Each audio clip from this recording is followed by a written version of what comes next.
kertas dan karton setelah UTS. Gimana UTS-nya?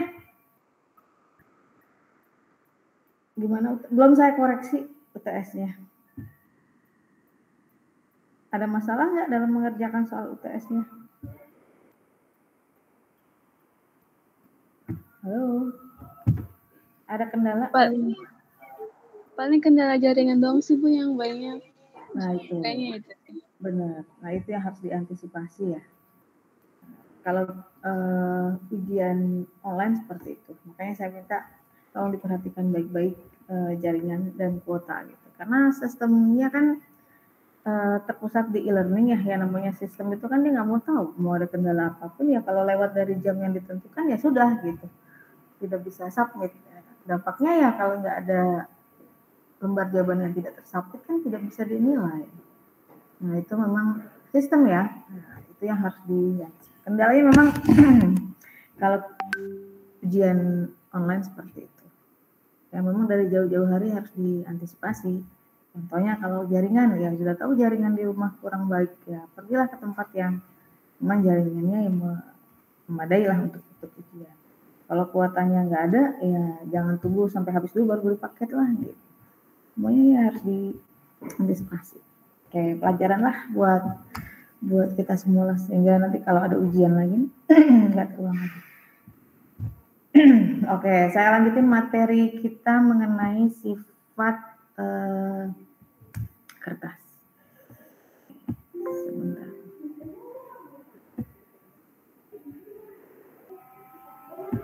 Seperti kita ketahui bahwa yang namanya materi di muka bumi ini kan punya sifat ya. Dari sifatnya itu kita bisa bedain antara makhluk materi yang satu dengan materi yang lain. Contoh di fisika saya sudah bahas tuh, beda bunga mawar sama bunga melati dari mananya coba? Kita bisa, di fisika itu saya sudah pernah bahas. Gimana cara membedakan mana bunga mawar, bunga melati? Bentuk Bu, bentuknya, wanginya. Kelopaknya, dari wanginya, dari baunya, terus dari warnanya, iya kan? Jadi kalau mata kita ditutup gitu, tebak ini bunga apa gitu ya, kita lihat dari baunya lah, antara mawar sama melati kan beda. Selain itu, kalau mata kita kan nggak bisa lihat bentuk bunganya gitu, warna bunganya kan nggak bisa kelihatan gitu. Dari apa lagi kira-kira?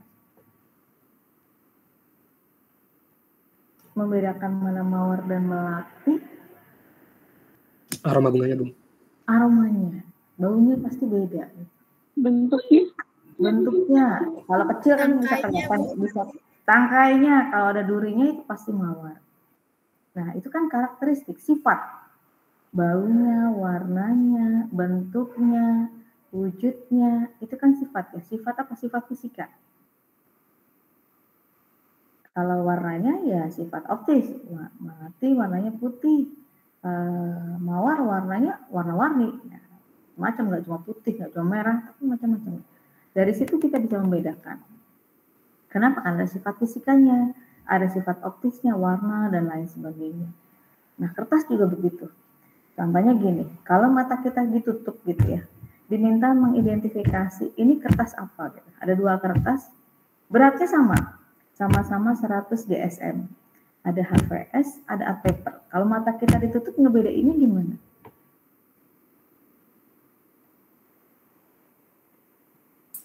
Teksturnya Bu. Gimana teksturnya Mbak? Kalau misalkan kertas biasa itu lebih kasar, kalau art karton itu keset gitu Bu. Keset itu maksudnya gimana? Kayak ini Bu, gimana ya? Nggak licin tapi jarinya tuh jadi susah gitu Bu kalau dipegang. Oh, ada yang mau nambahin? Kalau mata kita ditutup diminta ini menebak ini mana HVS, mana art paper, gimana caranya?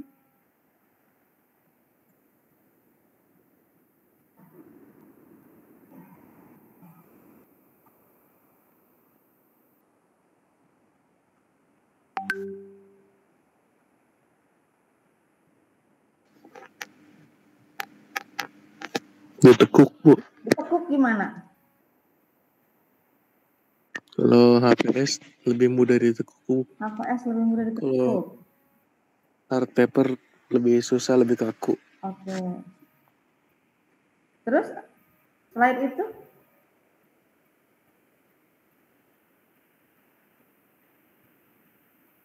Selain itu? Kalau ditekuk, gampang ditekuk itu HVS. Kalau art paper, gampang ditekuk itu HVS. Kalau sulit ditekuk itu art paper. Next, apalagi? Ditetesin air mungkin, Bu. Kan nggak kelihatan. Kan mata kita ditutup. Ketebalannya, Bu. Ketebalannya gimana? Kalau HVS lebih tipis, kalau art paper itu agak tebal gitu, Bu. Oke. Apalagi? Benar. Apalagi? Disobek, Bu. Disobek gimana? HVS lebih mudah disobek dari. Oke. Tadi keset tadi itu saya tuh bingung ya. Keset itu what is the meaning of keset gitu ya. Kalau diraba HVS sama art paper gimana tuh?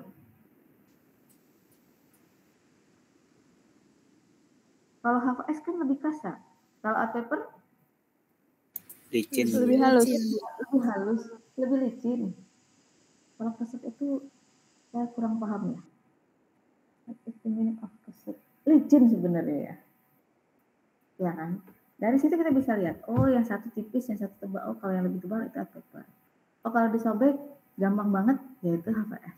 Kalau art paper disobek ya butuh gaya yang lebih besar. Nah seperti itu. Dari situ kita bisa bedain. Walaupun mata kita ditutup ya, apalagi dilihat. Kalau enggak ada kelihatan banget tuh. Yang HVS, yang nama art paper tuh pasti mengkilap lah gitu. Dari jauh udah kelihatan, oh ini art paper pasti. Kan gitu. Nah itu sifat gitu. Jadi setiap materi itu punya sifat fisika, punya sifat kimia, punya satu lagi sifat optik. Oke, nah ini yang mau kita bahas tapi di kertas ya.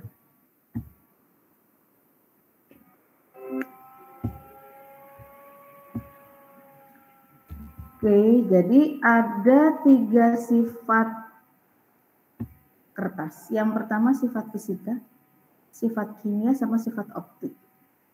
Nah, apa bedanya? Nah, sifat fisika itu berkaitan dengan wujud ya, dengan penampilan fisik. Kayak orang itu ada yang tinggi, ada yang saya tuh pendek. Nah, kalau yang cowok itu mahasiswa sekarang tuh kan tinggi-tinggi ya. Nah, tinggi, pendek, tubuhnya tinggi, itu termasuk sifat fisik. Hidungnya mancung, hidungnya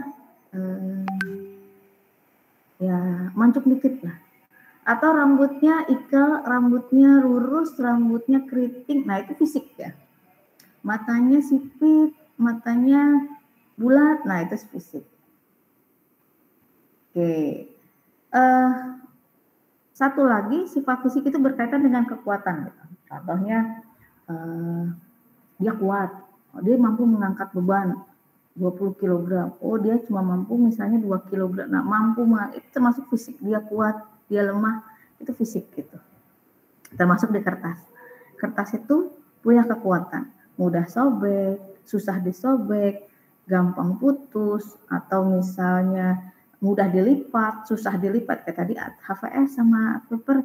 HVS mudah dilipat, kalau art paper susah dilipat. Nah, termasuk yang satu kaku, yang satu fleksibel, itu sifat fisika. Kalau sifat kimia, kaitan dengan perubahan identitas dari materi tersebut, dari kertas tersebut. Contohnya, kertas dalam bentuk lembaran, kita bakar. Hasilnya jadi apa kalau kertas dibakar? Abu, Bu. Abu. Kertas sama abu kan itu 2 sifat yang berbeda. Kertas itu ada bahan pengisinya, ada serat selulosa, ada filler, dan lain sebagainya. Nah kalau abu, serat selulosanya udah nggak ada lagi. Serat selulosanya nggak ada lagi. Yang ada cuma filler gitu. Kan gitu. Antara kertas sama abu itu 2 sifat yang berbeda. Kadar abu itu termasuk sifat kimia. Ada lagi sifat optik. Sifat optik ini yang berkaitan dengan cahaya. Contohnya warnanya. Kertas warnanya putih, kertas warnanya merah, art paper mengkilap, HVS tidak mengkilap. Nah itu berkaitan dengan sifat optik. Oke, kita bahas satu-satu. Tapi sebelumnya, saya ingin Anda baca. Ini perbedaan. Ada 2 kertas. Kertas cetak A sama kertas koran. Bisa terlihat dengan baik? Bisa, Ibu. Oke, coba dibaca dulu. Apa bedanya antara kertas cetak A sama kertas koran? Dari sifatnya, yang di kolom ini kolom 1, kolom 2. Nah, coba dibandingkan antara cetak A sama kertas koran. Sebentar ya, saya ambil air minum dulu.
Oke, sudah.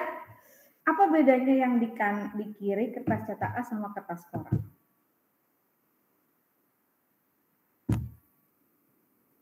Halo.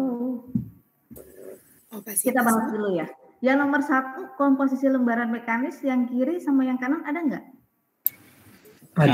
Ada. Tapi bedanya jumlah pulp mekanisnya ya. Maksimal kalau kertas cetak A itu 15%. Kalau kertas koran itu minimal 65%. Kertas cetak A ini kertas cetak yang grade-nya tinggi ya, yang kualitasnya paling bagus. Nah, maksimal pulp mekanisnya itu 15%. Terus yang kedua gramatur. Di kiri sama di kanan ada nggak? Ada, tapi nilainya yang beda. Kalau kertas cetak A itu 50 sampai 100 gram per meter persegi, sedangkan kertas koran itu 45 sampai 55 gram per meter persegi. Bulk yang nomor 3. Cetak A ada, di koran ada nggak? Nggak ada, Bu. Nah, satu bulk yang nggak ada. Beda antara kertas cetak A sama kertas koran. Derajat putih atau brightness. Ada. Di koran ada nomor 8, tapi minimal 57%. Kalau di kertas koran minimal 75%. Jadi emang kertas HVS atau HVO emang derajat putihnya tinggi ya. Kalau koran memang kan warnanya kekuningan, jadi brightness-nya itu rendah, 57%. Opasitas. Di kiri kanan ada, Bu. Ada, Bu. Kalau di cetak A itu 80 sampai 95%, kalau di kanan tuh koran tuh minimal 90%. Ini berarti kertas koran tuh opasitasnya memang tinggi. Terus yang nomor 7 ketahanan cabut atau picking. Cetak A? Ada, Bu. Ada. Nomor 6 di kertas koran. Minimal 300 empois per detik. Oke. Terus ketahanan tarik? Ada juga, Bu. Ada. Di koran ada tuh nilainya 1,18. Daya regang?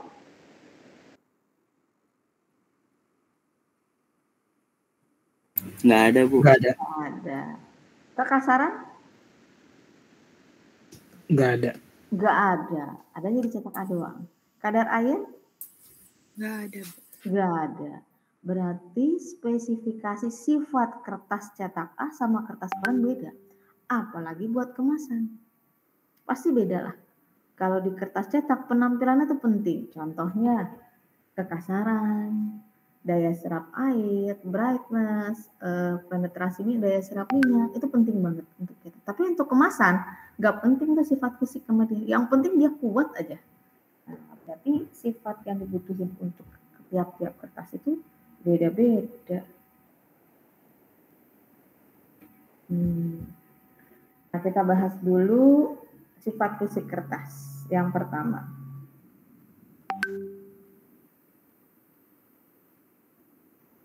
Sifat fisik kertas yang pertama itu berat dasar. Yang berat dasar atau biasa disebut dengan, ada istilah lain? Ada yang tahu apa istilah lain dari berat dasar? Gramatur. Gramatur atau gramasi. Jadi berat lembaran kertas atau karton dalam satuan gram per meter persegi. Jadi berat kertas dalam satuan gram per meter persegi. Nah, berarti kalau kita pengen tahu berat dasar kertas, berarti harus kita timbang. Timbangnya pakai apa?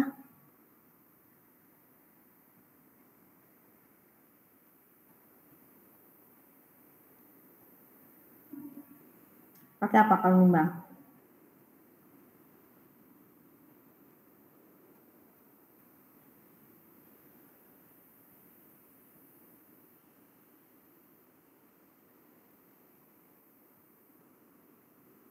Gimana kalau nimbang? Pakai apa? Pakai timbangan. Pakai timbangan. Istilahnya neraca. Neraca analitik ya. Oke. Jadi kebayang nih, gram per meter persegi. Jadi dalam 1 meter persegi dihitung tuh, ditimbang berapa beratnya. Oke. Tapi karena neraca itu kan kecil ya, nggak mungkin luasnya itu ukuran panjangnya 1 meter, lebarnya 1 meter kita timbang. Karena 1 meter ke 1 meter gede ya. Jadi ukurannya kita kecilin. Nah, biasanya ukuran kertas jadi sampel untuk dilakukan pengujian berat dasar ini ukurannya 10 cm kali 10 cm. Oke. Ada yang mau ditanya? Nah, masalahnya kan kertas itu nggak homogen ya. Kenapa nggak homogen? Kertasnya nggak homogen. Kenapa nggak homogen? Baru ujian. Seratnya tidak beraturan, Bu. Tumpukan seratnya nggak beraturan. Jadi walaupun dalam satu lembar nggak akan pernah sama tuh berat dasarnya. Jadi kalau kita potong, saya gambar gitu ya. Misalnya saya buka.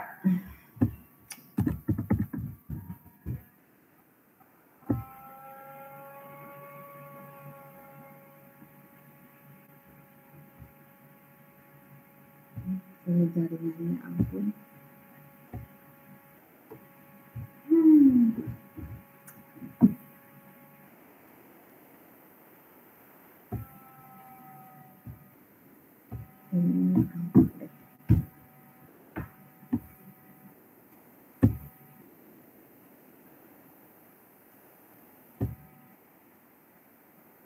Jadi kalau kita ambil satu lembar kertas kayak gini, kemudian kita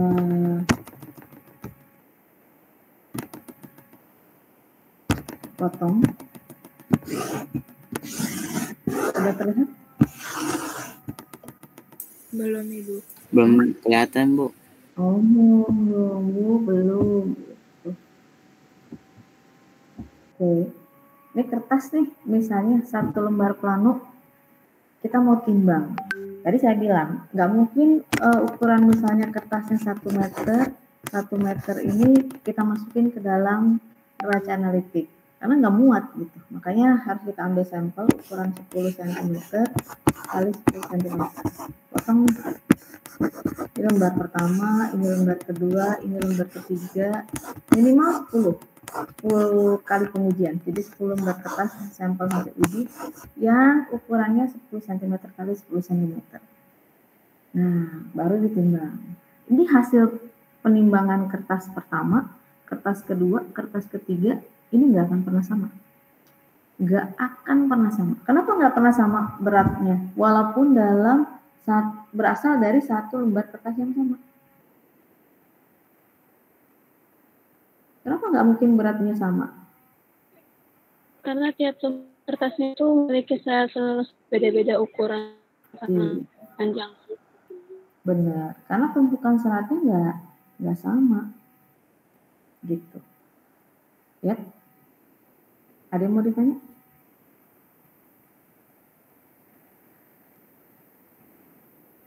Kertas itu nggak homogen.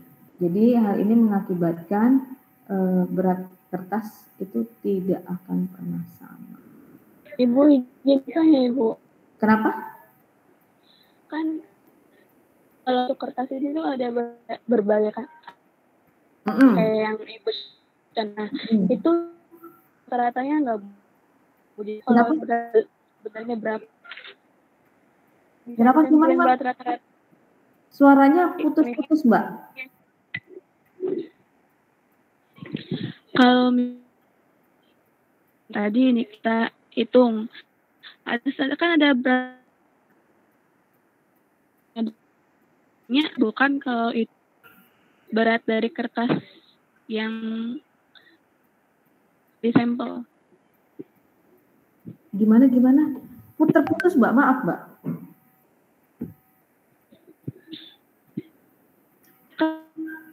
Biasanya 10 pengujian. Nah, kayak rata-ratanya. Nah, kalau itu bisa disimpan, misalnya dari beberapa pengujian rata-rata itu sekian. Si nilai ini tuh jadi berat yang sebelum jawabannya gitu, Bu. Jawaban kalau misalnya pengujiannya. Ini kan ini sinyal saya di kampus ini jelek banget ya. Terputus-putus. Ada yang kalau nggak ditulis deh, atau ada yang bisa menjelaskan ke saya ini? Sinyal. Sama Bu, emang putus-putus Nah, ini Bu. putus-putus Bu. Gitu. Oh, gimana ya? Kalau saya tulis di kolom chat. Iya, mending gitu aja Mbak.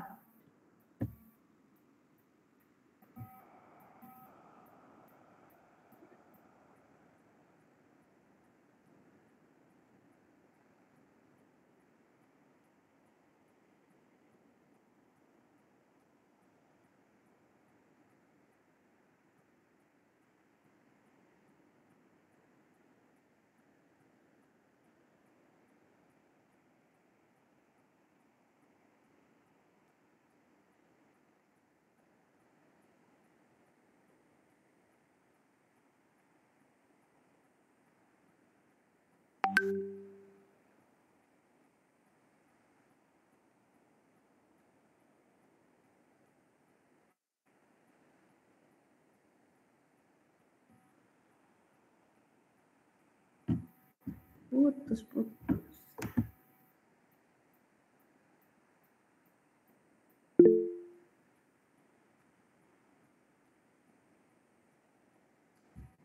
Sesuai dengan oke.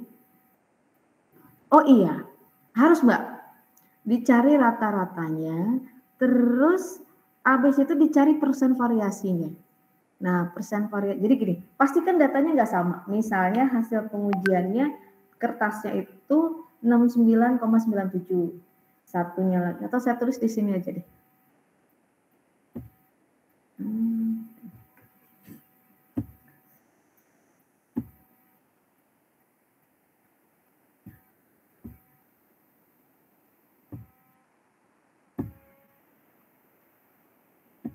Misalnya hasil bisa.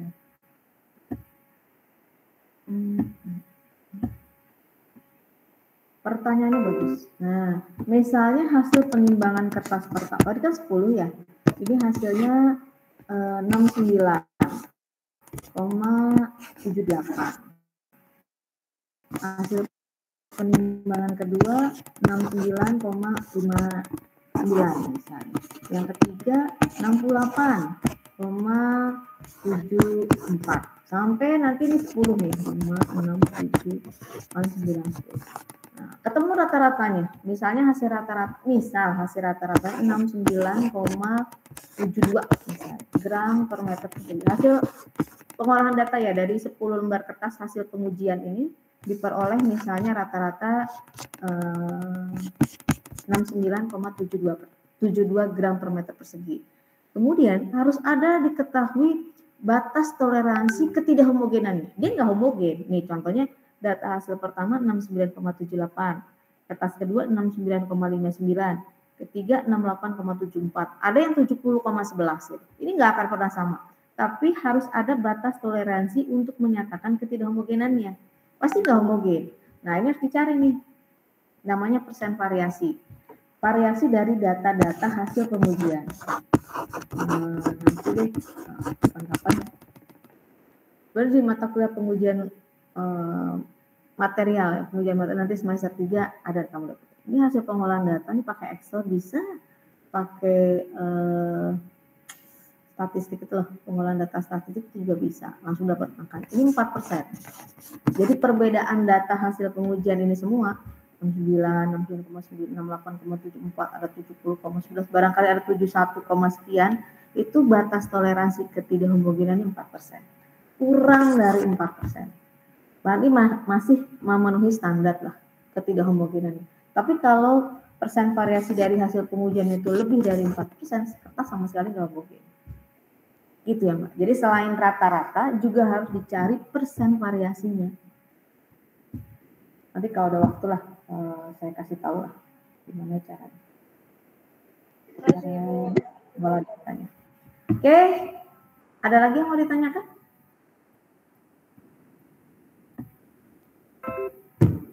Nggak ada. Oke.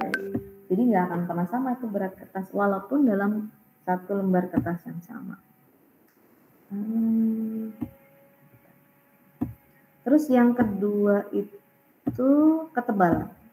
Ketebalan atau thickness. atau kaliper biasa disebutnya.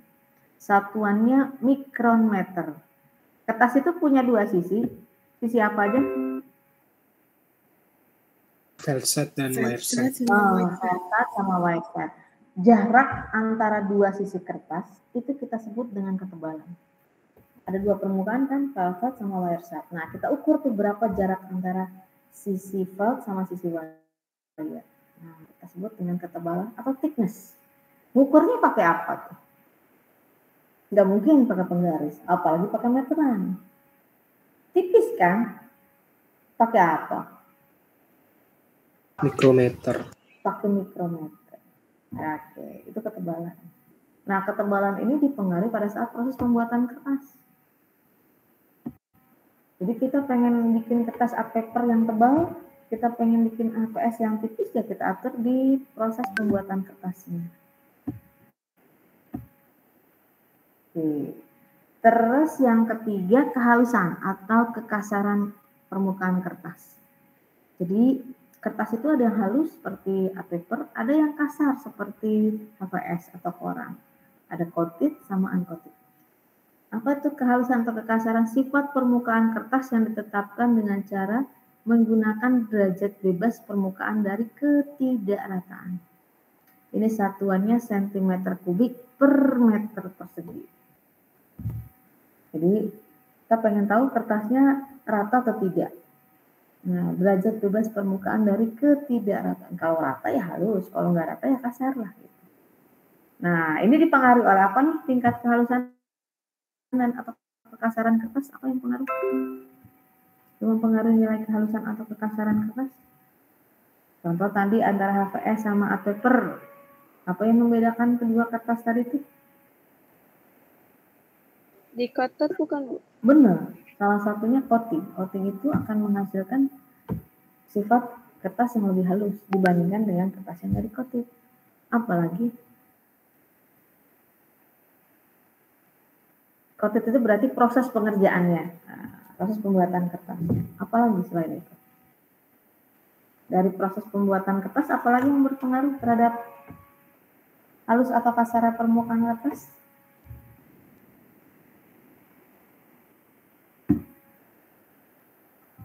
Saya pernah bahas.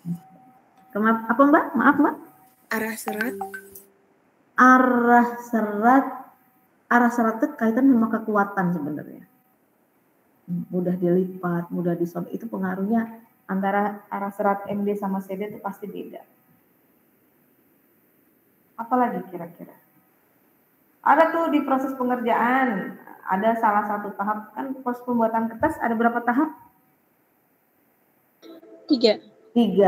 Tahap yang pertama, pembuatan serat-serat itu ada salah satu sifat yang penting banget itu yang akan menentukan sifat kertas selanjutnya. Tahap apa di proses yang pertama? Pembuatan serat selulosa. Ya, bahkan ada macam-macam tuh. Habis itu proses yang kedua. Proses yang kedua apa? Pembuatan menjadi lembaran kertas. Lembaran kertas. Nah, di tahap ini paling penting dia, karena dia akan menentukan sifat kertas. Gimana tuh? Yang tahap saringan bukan, Bu? Tahap saringan iya. Jadi masuk ke mesin wire itu kan terbentuk sisi felt, sisi wire. Iya kan? Nah, sisi felt sama sisi wire kan dipengaruhi pada saat proses pembuatan di lembaran kertas yang di sisi wire kan? Oke. Selain itu, apa lagi? Sebelum masuk ke wire, tahap penting banget dia nih. Pemasakan. Refining. Nah, refining itu penting banget tuh, karena dia salah satu yang akan mempengaruhi tingkat kehalusan atau kekasaran kertas. Oke, habis itu masuk mesin wire, press pad, dryer pad, habis itu apa lagi? Calendering. Nah, calendering ini juga pengaruh nih terhadap tingkat kehalusan. Kalau proses calenderingnya sedikit, ya halus sih. Tapi kalau di super calendar, wah itu lebih licin lagi. Ya, berarti calendering itu akan mempengaruhi mempengaruhi tingkat kehalusan suatu kertas. Oke. Kalau dari bahannya, itu kan dari prosesnya ya. Mesin wire, proses refining, proses coating, proses beating. Nah, itu dari proses. Kalau dari bahannya apa yang mempengaruhi tingkat kehalusan satu kertas? Penambahan ini akan menambah kerataan permukaan kertas. Wah, baru UTS kemarin. Bahan pengisi. Bahan pengisi, betul. Nah, selain itu, apalagi yang meningkatkan tingkat kehalusan suatu kertas, permukaan kertas?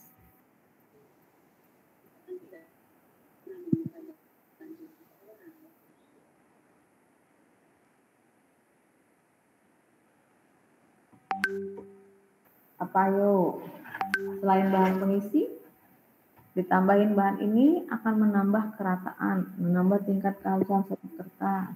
Bahan perekat tuh gitu, Bu. Bahan perekat, baik internal maupun external sizing itu akan mempengaruhi. Ya gimana ini baru ujiannya baru hitungan hari, masa sudah lupa. Jadi tingkat kehalusan kertas itu dipengaruhi oleh bahan pembuatan kertas. Ada bahan pengisi, bahan perekat, bahan coating. Nah, dipengaruhi juga oleh proses pembuatan kertas.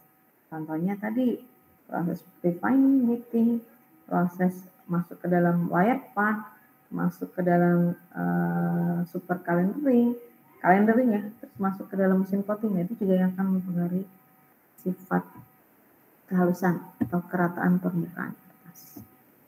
Buat apa sih kita mengetahui nilai tingkat kehalusan atau kerataan permukaan kertas? Di mata kuliah pengetahuan teknologi cetak tuh saya udah bahas, Bu. Kalau permukaannya halus atau kasar, akibatnya apa? Untuk menyesuaikan dengan jumlah tinta, Ibu. Apa lagi? Kalau permukaannya halus dan licin, tinta cetaknya gimana? Kaitan sama density optimal itu?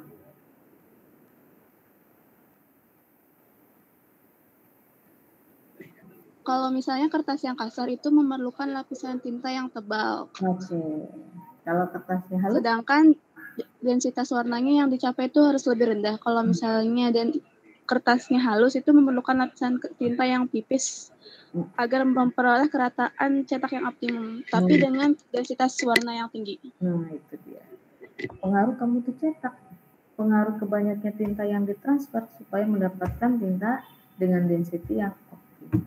Lebih tipis lah kalau kertasnya. Oke ya, saya lanjutin. Ada yang mau ditanya? Baru 1, 2, 3 itu? Ada yang mau ditanyakan? Kamu ngerti nggak apa yang saya bahas barusan sih? Ngerti. Ngerti.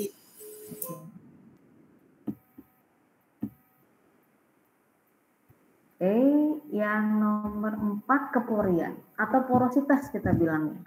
Berarti keporian atau porositas itu menunjukkan banyak atau sedikitnya pori-pori atau rongga udara yang terdapat pada kertas.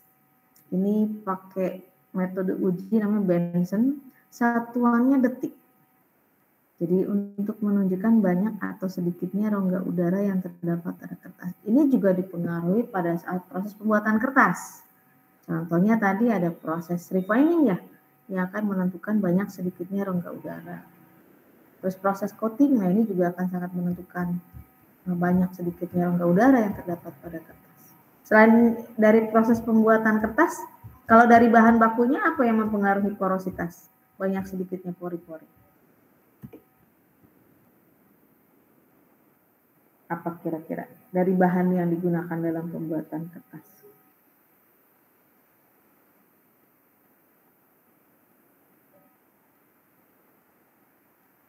Bahan pengisi, Bu. Semakin banyak jadi makin sedikit. Jadi penambahan bahan pengisi ini akan mengurangi jumlah pori-pori. Nah, jadi tergantung dari jumlah bahan pengisi yang ditambahkan dalam pembuatan kertas. Nah, nilai keporian atau porositas ini akan berpengaruh terhadap sifat yang kelima nih, daya serap minyak atau penetrasi minyak. Jadi kemampuan pori-pori kertas untuk menyerap zat cair. Zat cair di sini ini minyak ya, atau tinta cetak sebenarnya. Kalau di offset itu kan basisnya minyak ya. Jadi dengan mengetahui nilai daya serap minyak ini, kita pengen tahu kemampuan pori-pori kertas menyerap si tinta cetak. Jadi kalau daya serap minyaknya tinggi, Disebabkan karena pori-porinya banyak. Jadi ada kaitan antara nilai keporian dengan daya serap minyak. Kalau pori-porinya atau keporiannya tinggi, maka daya serap minyaknya juga tinggi. Jadi berbanding lurus. Kalau keporiannya sedikit, maka daya serap minyaknya juga kecil. Nah, kenapa kita harus uji nilai daya serap minyak? Kaitannya dengan apa ya?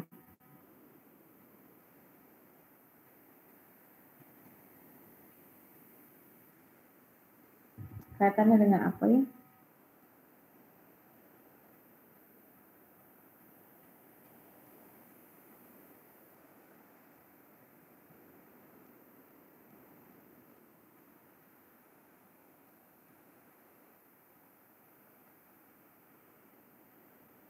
Buat apa?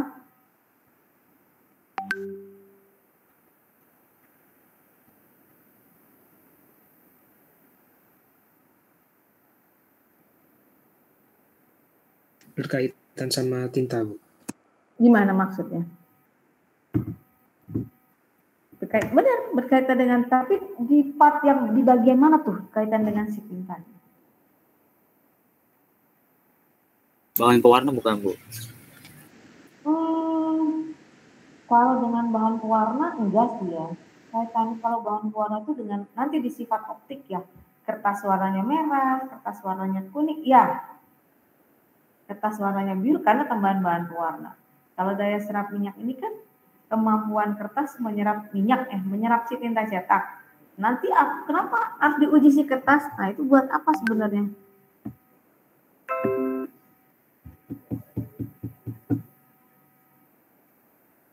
Kalau kertasnya kemampuan menyerapnya itu rendah, itu berarti tintanya harus memiliki adhesi yang tinggi gitu, Bu. Oke. Sebelum itu, jadi kan kita pengen tahu nih, kalau tadi yang Mas Matir bilang, kalau tinta cetaknya itu diserapnya cepat, maka tinta cetaknya cepat kering. Tapi kalau pori-porinya sedikit, maka penyerapan tinta kan lama. Akibatnya tintanya gimana pengeringannya? Kalau porositasnya rendah, penyerapannya tintanya lama, pengeringan tintanya gimana? Lama, Bu. Lebih lama. Jadi porositas daya serap minyak ini berkaitan dengan pengeringan tinta cetak. Iya kan? Betul nggak? Tapi kalau porositasnya ini terlalu banyak, quote ya. Kalau ada kata terlalu kan is not good ya. Nggak bagus gitu. Porositasnya terlalu banyak. Akibatnya penyerapan tintanya kan banyak juga. Ya kan? Jadi lebih boros tinta cetak yang digunain.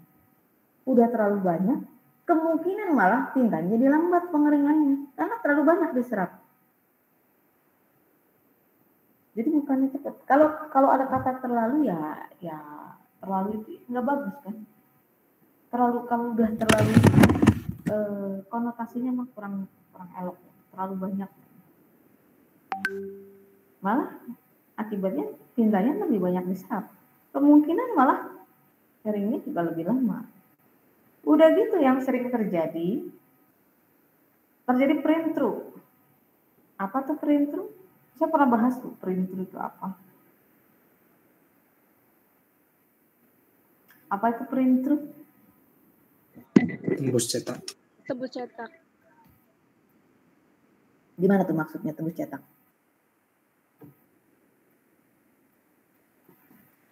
Tintanya itu nembus dari sisi yang di situ ke bawah gitu, Bu. Jadi ke kalau sisinya itu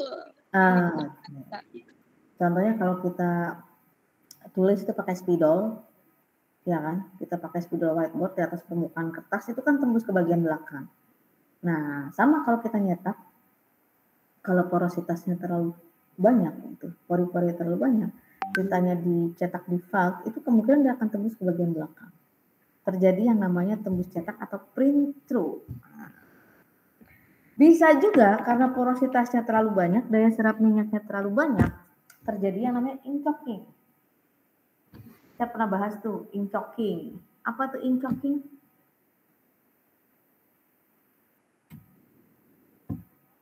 Nih, saya tulis nih, ink choking.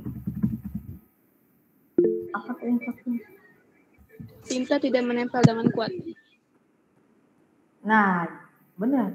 Jadi pada saat si tinta diaplikasikan, dicetak di atas kertas, bahan tinta cetak, bahan pewarna tinta cetak itu nempel di atasnya. Sedangkan komponen tinta cair diserap oleh si pori-pori.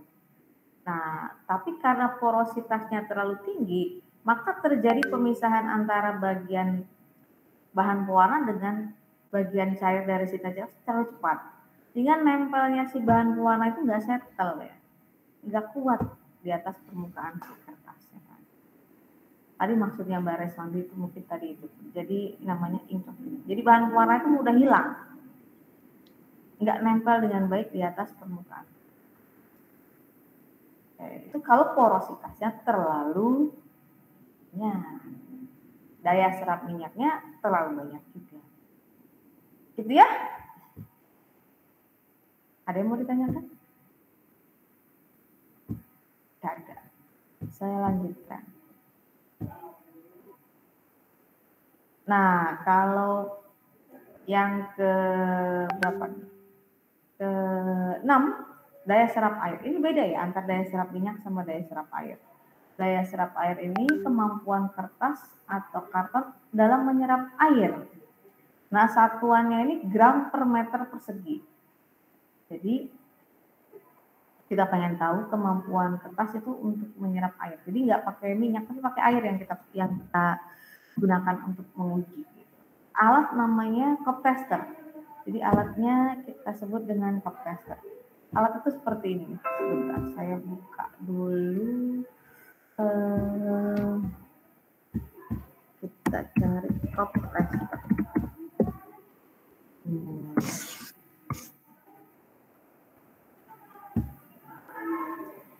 Alatnya tuh kayak gini ya.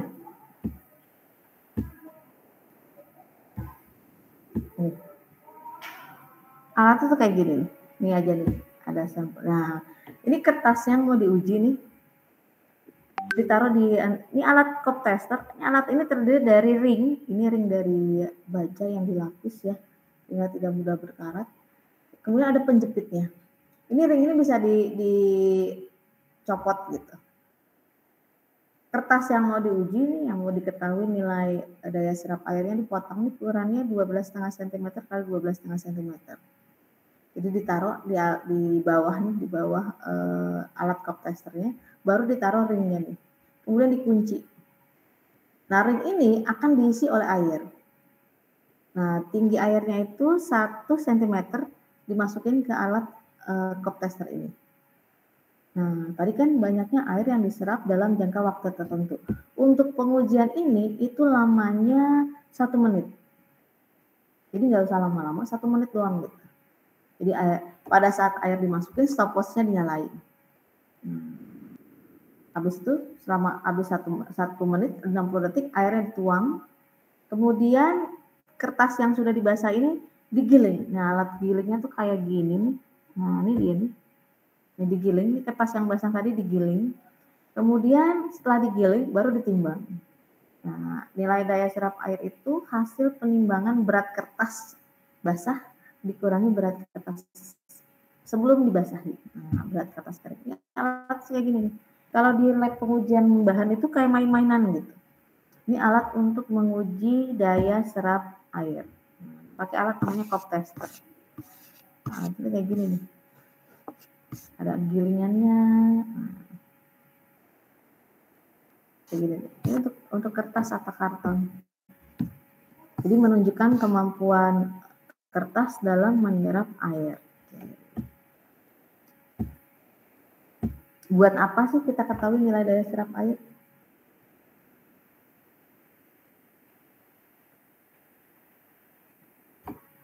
Sebenarnya nilai daya serap air itu kita pengen tahu kualitas sizingnya kayak apa. Kualitas bahan perekat. Kalau kualitas bahan perekatnya bagus, nilai daya serap airnya gimana?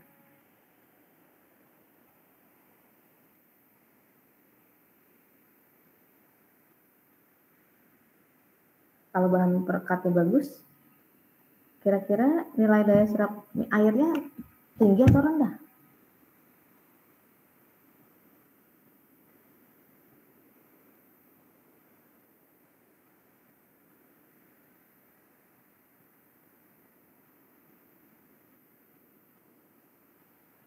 Halo, suara saya terdengar, Kak? Terdengar Ibu. Nah, Maaf Bu, tadi apa Bu? kenapa Mas? Iya apa ya Bu tadi? Pertanyaan saya. Iya Bu. Oke, kalau nilai daya serap airnya kecil, berarti bahan perekatnya gimana tuh kualitasnya? Bagus atau jelek? Jelek. Jelek. Hah? Kalau misalnya bahan perekatnya tinggi, itu berarti dapat menambah ketahanan kertas. Jadi kekuatan daya serapnya lebih tinggi juga. Benar nggak sih, Bu? Coba deh, coba.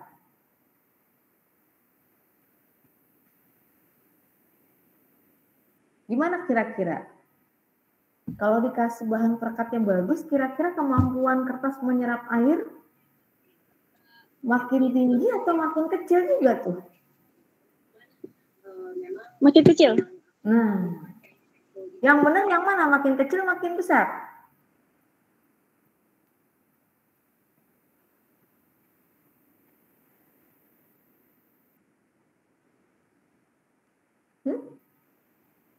Kira-kira gimana?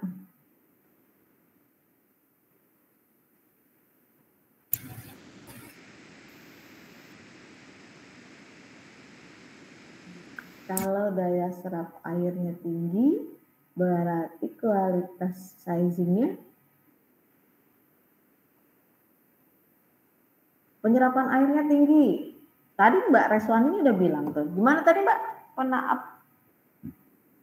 Kalau misalnya bahan perekatnya tinggi, itu berarti ketahanan terhadap airnya meningkat. Jadi daya serapnya kecil. Berarti kalau daya serap airnya kecil, sizingnya bagus. Bagus. Iya. Cobalah gini, plafonnya bocor. Plafon bocor berarti kan air kan tembus itu ke atas plafonnya. Ditambahin tuh aquaproof atau no drop, lah airnya kan nggak turun lagi. Ditahan kan sama dia. Kan ilustrasinya begitu. Ya kan? Begitu? Iya ya Bu. Iyalah. Berarti nilai daya serap air itu kita pengen tahu kualitas sizing atau bahan perekatnya bagus atau tidak. Kalau daya serap airnya tinggi ya berarti kualitas bahan perekatnya juga kurang bagus. Nah, untuk kemasan itu harus diketahui nilai daya serap airnya. Karena kekuatan kemasan itu tergantung dari bahan perekat salah satunya. Pasti diuji tuh daya serap airnya berapa. Oke. Kira-kira daya serap air ini dipengaruhi selain dari bahan perekat apa lagi? Sisi valve sama sisi wire pengaruh nggak daya serap airnya?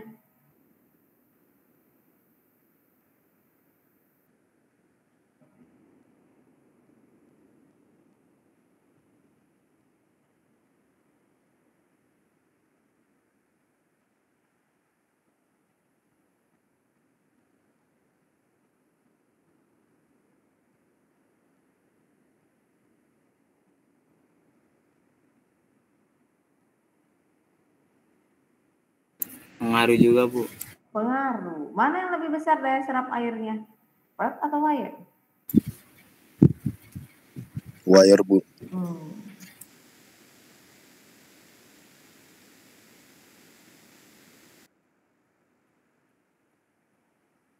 Ada yang mau ditanyain?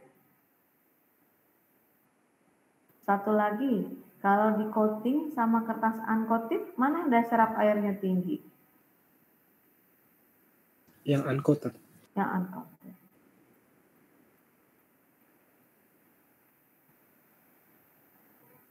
Oke. Saya lanjutin yang sifat ke berapa ini? Kekakuan. Nah, kertas tadi HVS sama art paper yang satu kaku, yang satu nggak kaku. Nah, lebih fleksibel. Ini menunjukkan sifat melengkungnya kertas atau karton dengan cara mengukur gaya yang diperlukan pada ukuran tertentu dan sudut yang telah ditentukan. Ini pakai alat ya. Namanya stiffness tester. Kalau makin kaku dia makin sulit kita lengkungkan. Tapi kalau gampang dilengkung ya lebih fleksibel dia ya. Ini pakai alat. Ini buat kemasan ini penting banget kekakuan kertas atau karton.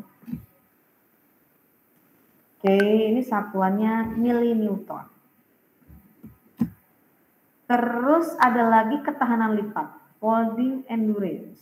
Nah ini sifat yang menunjukkan jumlah lipatan yang dapat dicapai oleh kertas dan karton. Ini penting buat kemasan juga ya.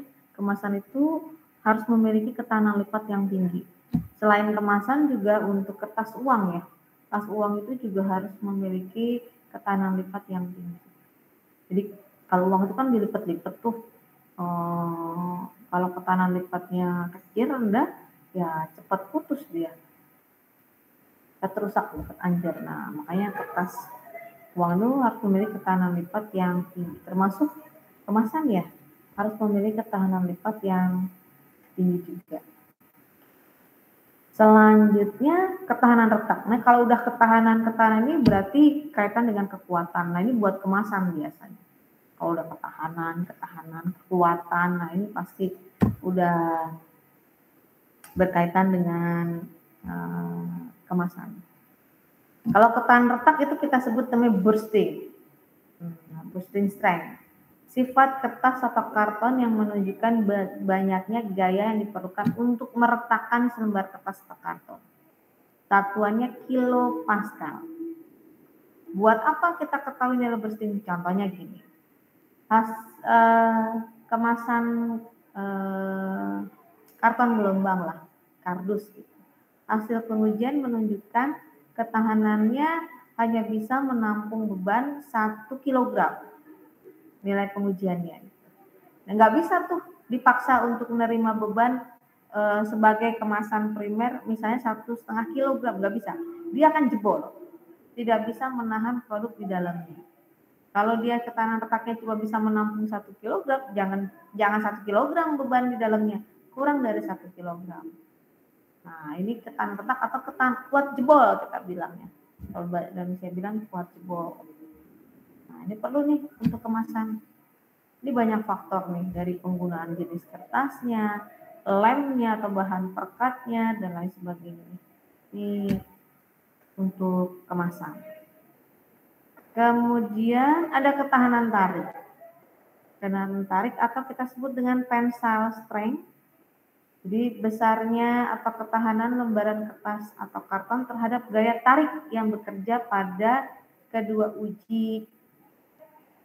maksudnya kertas yang akan diuji dalam kondisi tertentu. Ini alat yang dipakai namanya tensile tester. Terus kertasnya itu dipotong kurang lebih panjangnya itu 15 cm. Lebarnya itu 1,5 cm, kemudian dimasukkan ke alat tensile strength tadi, ditarik dia. Jadi besarnya gaya diperlukan untuk menarik kertas sampai dia putus pakai alat tensile strength itu kita sebut dengan nilai ketahanan tarik. Jadi alat itu kayak gini. Sebentar, supaya kebayang gitu ya. Tensile strength.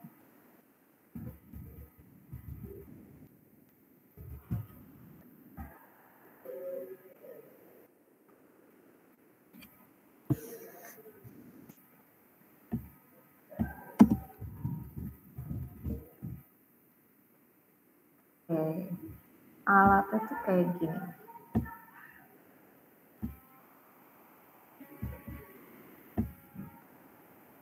Nah ini alatnya tuh kayak gini nih. Gimana ya yang kelihatan? Ini kertasnya tuh dijepit. Ini ada penjepitnya nih. Kita gedein. Enggak kelihatan. Ini kertasnya tuh ada penjepitnya nih. Ujung kertas yang satu dijepit. Oh ini dia nih. Nggak kelihatan ya. Nah ini dijepit nih. Nih ada penjepitnya nih. Ditarik ujung sini sama ujung sini. Ini alat namanya tensile tester. Ini panjangnya tuh kurang lebih nih. Alat dijepit di sini sama dijepit di sini nih. Nah, Nah, setelah itu dinyalain mesinnya tensile strength-nya, ditarik dia sampai dia putus. Nah, ini biasanya sudah digital ya. Nah, ini sudah kelihatan tuh nilai tensilenya berapa.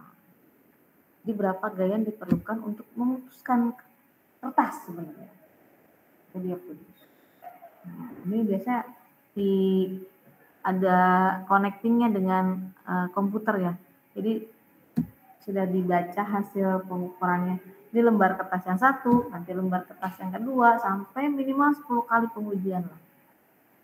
Seperti itu. Alatnya namanya tensile tester. Nah, ini juga tergantung dari panjang pendeknya serat. Nah, kalau serat yang dipakai itu panjang gitu, kuat, maka nilai tensilenya juga bagus gitu. Tergantung juga dari jumlah bahan pengisi ya. Kalau bahan pengisinya kebanyakan ya nilai tensile strength-nya ya berkurang. Nah, itu dari bahan pembuatan kertas. Nah, kalau dari proses pembuatan kertasnya ya dari refining ya terutama. Refining itu akan mempengaruhi nilai ketahanan tariknya.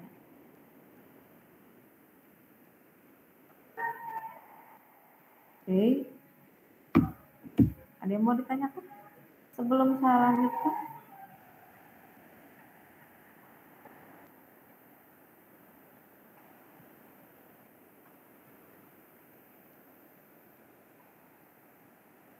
Nggak ada?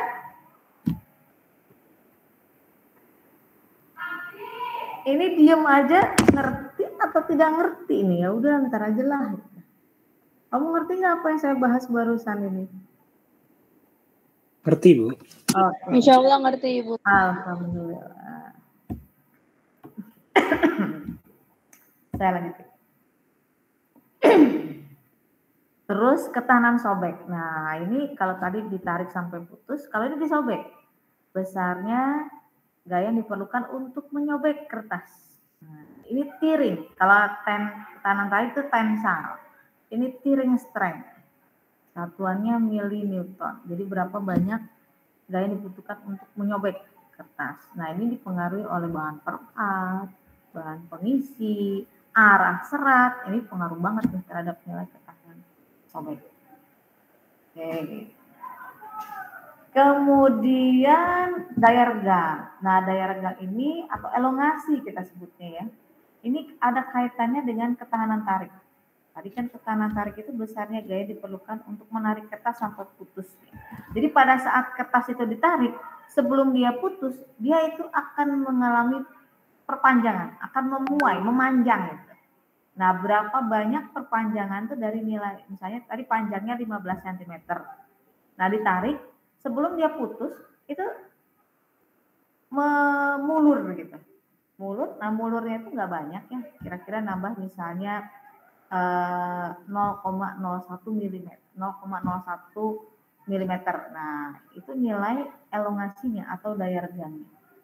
Dibagi dengan nilai panjang kertas awal, berarti dibagi 15 cm.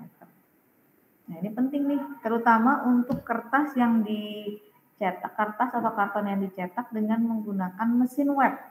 Jadi kertas dalam bentuk gulungan itu kan ditarik tuh pakai mesin web. Nah, itu harus memiliki daya regang yang cukup tinggi dan nilai ketahanan tarik yang tinggi. Jadi ini ada korelasi dengan nilai ketahanan tarik ya. Satu lagi pendebuan. Pendebuan itu berasal dari serat pendek atau partikel-partikel seperti bahan pengisi atau filler yang tidak terikat pada permukaan kertas. Jadi pendebuan itu merupakan sifat permukaan kertas karton yang berasal dari partikel-partikel atau serat-serat pendek yang tidak terikat pada permukaan kertas. Nah, ada bahan pengisi yang nggak nempel gitu ya, atau terlalu banyak. Nah, ini akan nempel di blanket sehingga menutup acuan cetak sehingga tinta tidak teralihkan ke hasil cetakan. Saya pernah ngasih contoh kalau nggak salah ya. Hikis. Pernah saya kasih contoh sampel hikis? Udah kan? Udah belum ya? Sepertinya udah, Ibu. Nah, ada bintik-bintik putih pada cetakan itu kan? Itu disebabkan karena adanya pendebuan dari kertas ya, yang berasal dari filler atau serat pendek. Ini saya kasih lihat lagi lah. Kalau itu belum Ibu. Oke.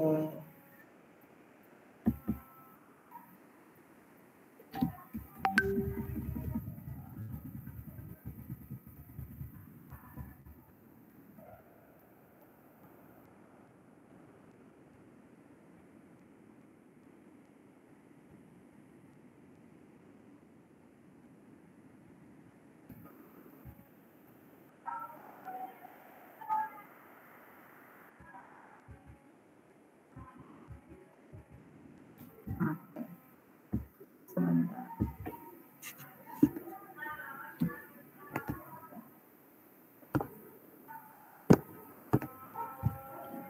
Oke. Sudah terlihat?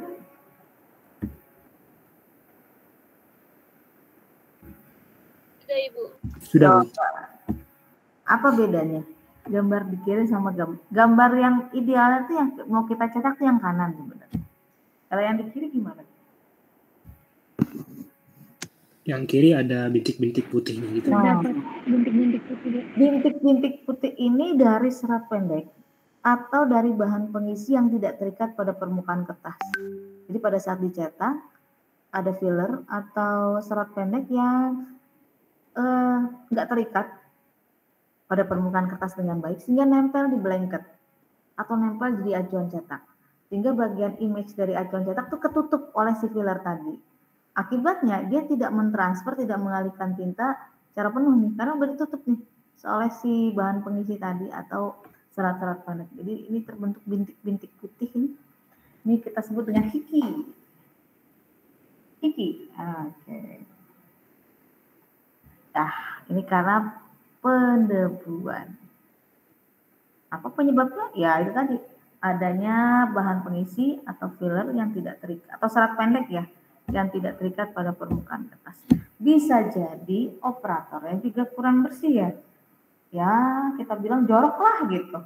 Misalnya hasil potongan kertasnya nggak dirapihin gitu, nggak dibuang dengan bersih, akhirnya debu-debu itu nempel di acuan cetak atau di blanket lah seperti itu. Bisa jadi.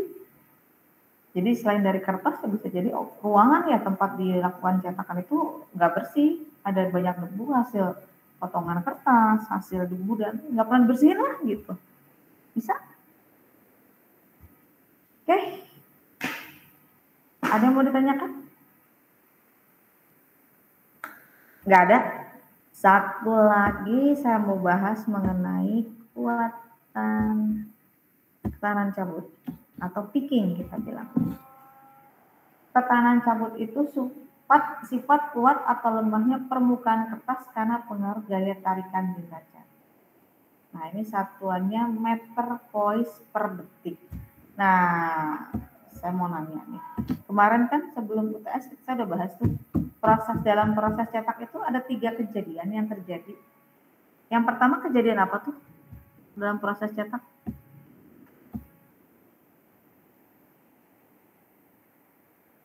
Kejadian yang terjadi pada proses cetak apa tuh yang pertama?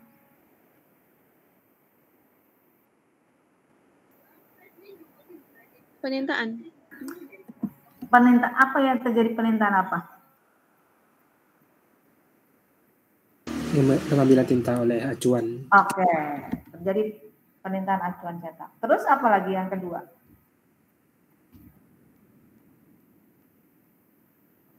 Proses cetak. Apa yang terjadi dalam proses cetak itu? Kontak langsung antara acuan dengan material agar mentransfer tinta. Oke. Terus? Sehingga tinta akan diserap oleh pare-pare kertas atau material di mana berlakunya gaya adhesi. Oke. Lanjutnya? Set off, Bu. Apa yang ketiga? Setelah proses cetak. Kejadian akhir? Di mana acuan cetak terlepas dari material sehingga terjadi pembelahan lapisan tinta atau ink splitting antara material dan acuan. Oke. Ink splitting itu apa ya?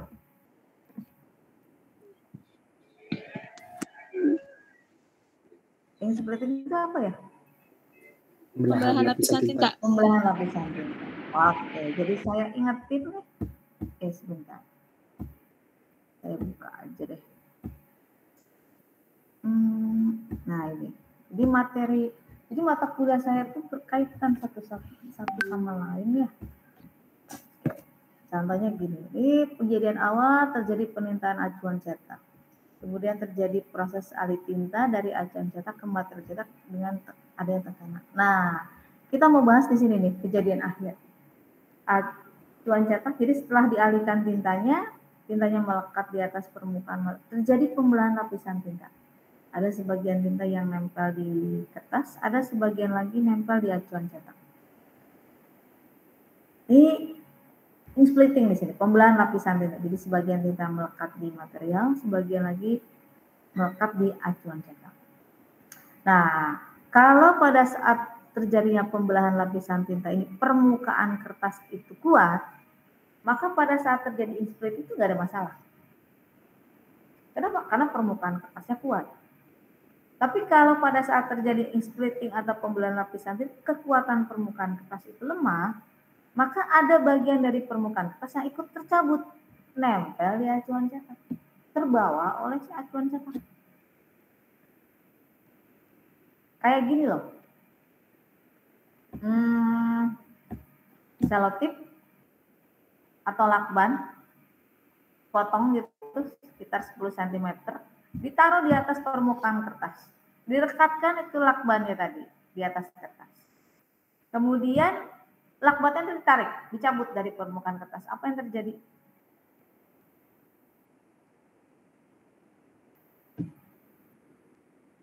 Apa yang terjadi? Kertasnya ikut nempel ke lakbannya, Bu, sebagian kertas. Itu yang terjadi kalau permukaan kertas itu lemah. Jadi kalau permukaan kertas itu lemah, pada saat terjadi pembelahan lapisan tinta, ada bagian permukaan kertas yang ikut tercabut, nempel di acuan cetak. Kalau tadi kan nempelnya di lakban, nah ini di acuan cetak. Jadi ada bagian permukaan kertas yang ikut tercabut. Nah itu kita bilang terjadi yang namanya picking. Tercabutnya permukaan kertas karena pengaruh gaya tarikan tinta. Kita tulis nih, picking.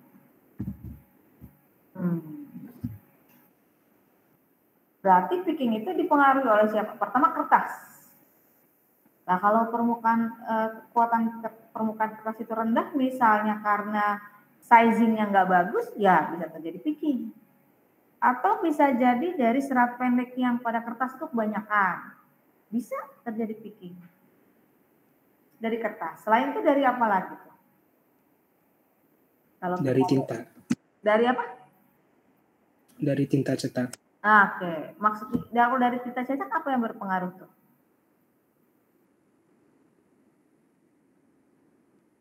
Kalau daya tinta cetaknya adesinya kuat, nanti bakal bisa ketarik. Oke, namanya kelengketan tinta. Nah, itu pengaruh banget tuh. Kalau tintanya terlalu lengket, kelengketannya itu kemungkinan terjadi picking. Selain itu kekentalan tinta, jadi ada kelengketan tinta, ada kekentalan tinta. Itu juga bisa mengakibatkan terjadinya picking. Kalau tintanya terlalu kental, nah ini bisa terjadi. Itu dari kertas, dari tinta, dari kecepatan.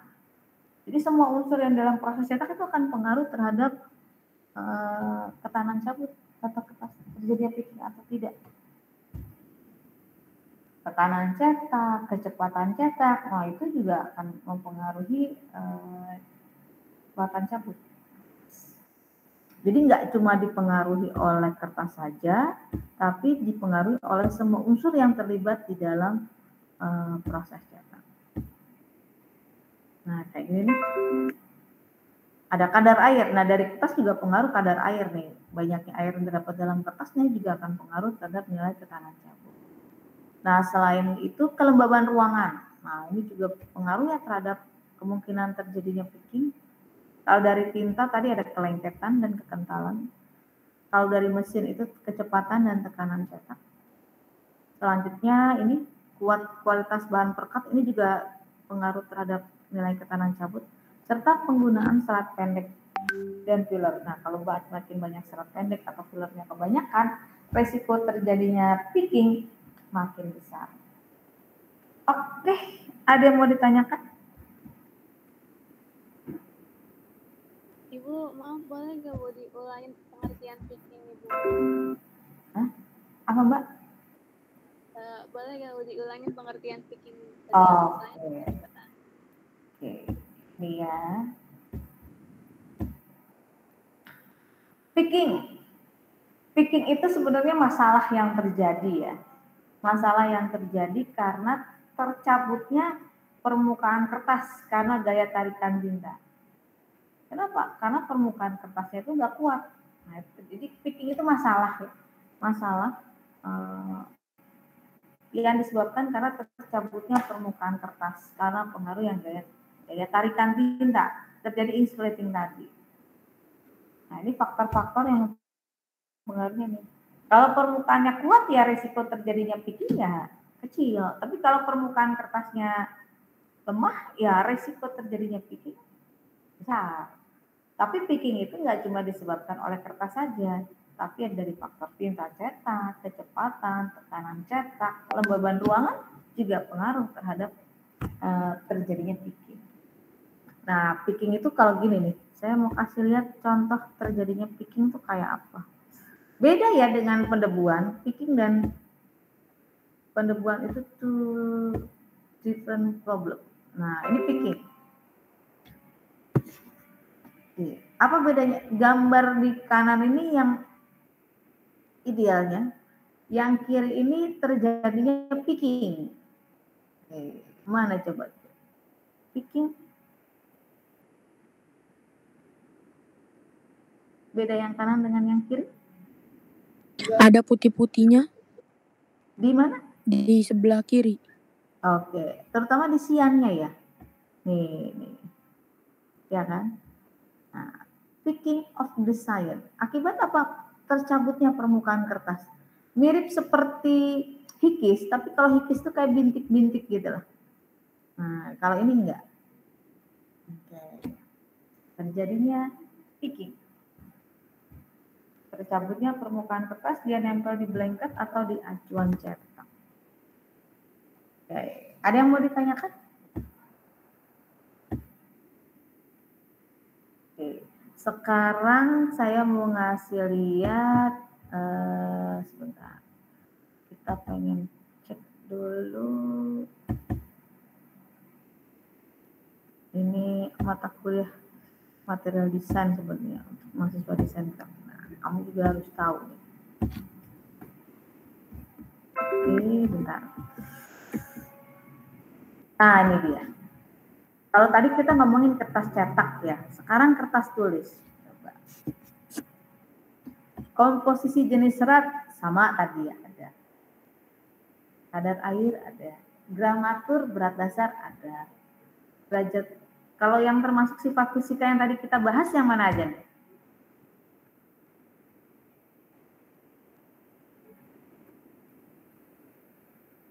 Sifat fisik kertas yang sudah kita bahas tadi apa aja yang ada di sini? Gramatur. Gramatur, terus? Opasitas. Opasitas? Enggak lah, saya belum bahas opasitas tadi. Ketahanan hapus. Ketahanan? Ketahanan hapus. Nah, tadi belum ada ya. Nah, kalau untuk kertas tulis ada ketahanan hapus dia. Jadi karena dia untuk menulis, jadi pada saat dia ditulis itu dia harus menerima tinta dengan baik. Artinya tintanya tuh nggak bleber-bleberan. Jadi sifat tulisnya harus baik, nggak megar-megar di tulisannya.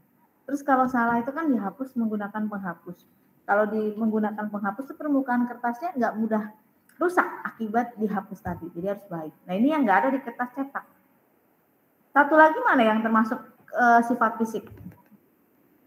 Ada satu lagi nih selain gramatur.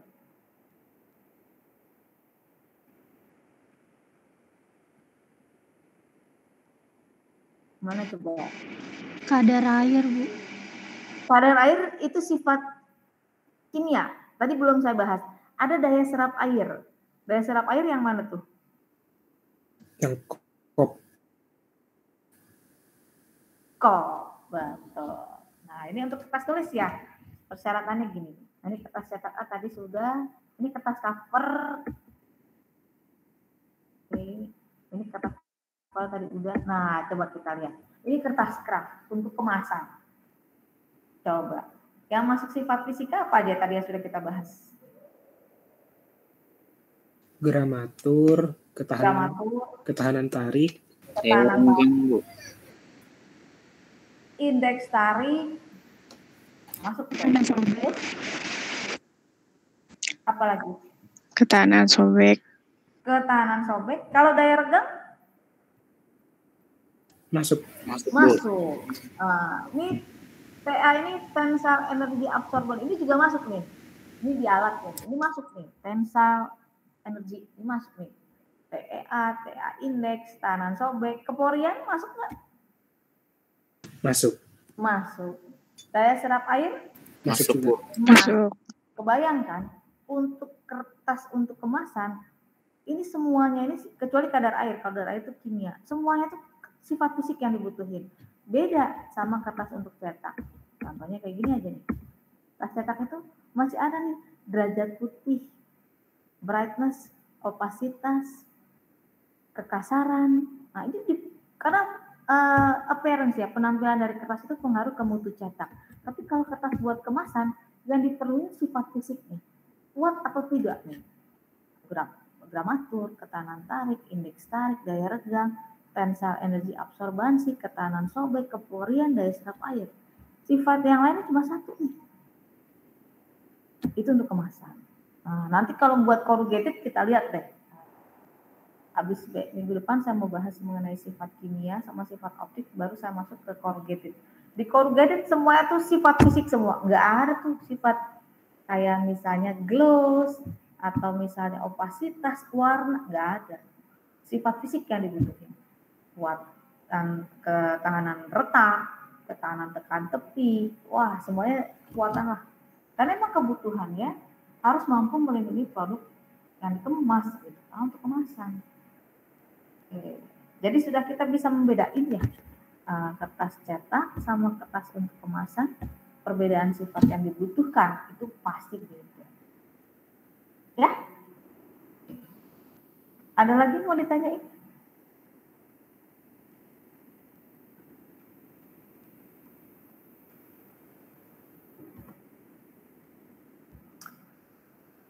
Ada lagi mau ditanyakan barangkali?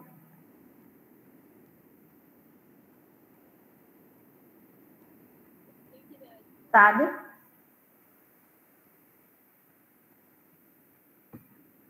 Kalau nggak ada ya saya mau tutup dulu nih. Saya masih kurang fit. Ya, saya lanjutin minggu depan berkaitan dengan sifat kimia sama sifat optik. Ya. Minggu besok Pak Saiful yang ngajar ya, hari Kamis, pengetahuan teknologi cetaknya. Udah kan yang ngajar berdua tuh, saya sama Pak Saiful. Saya sampai UTS, habis itu Pak Saiful yang lanjutin ya. Kecuali Pak Saiful nggak bisa ngajar, saya ada waktu, bolehlah saya. Tapi kalau Pak Saifulnya ada, Pak Saiful ya. Nanti Mbak Peswandari koordinasi sama Pak Saiful ya untuk mata kuliah pengetahuan teknologi cetak. Kalau gitu saya mau tutup dulu kuliah kita hari ini. Kita pilih. Assalamualaikum warahmatullahi wabarakatuh. Waalaikumsalam.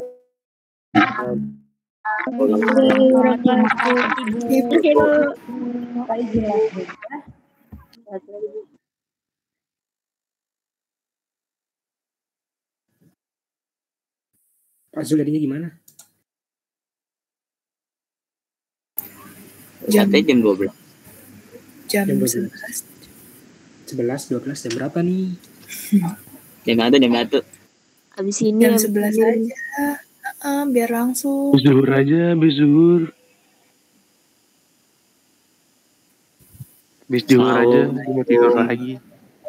Saung. Kamu nanya jam berapa? Saung. Saung. Nan. Ini udah jadi bajunya gimana buat nyatuinnya udah kirim ke konveksi. Tapi Pak Zul nggak ada yang nyautin Pak Zul. Digabungnya gimana itu biar sejajar gimana di dalam satu kertas apa bikin Photoshop baru terus tinggal dimasukin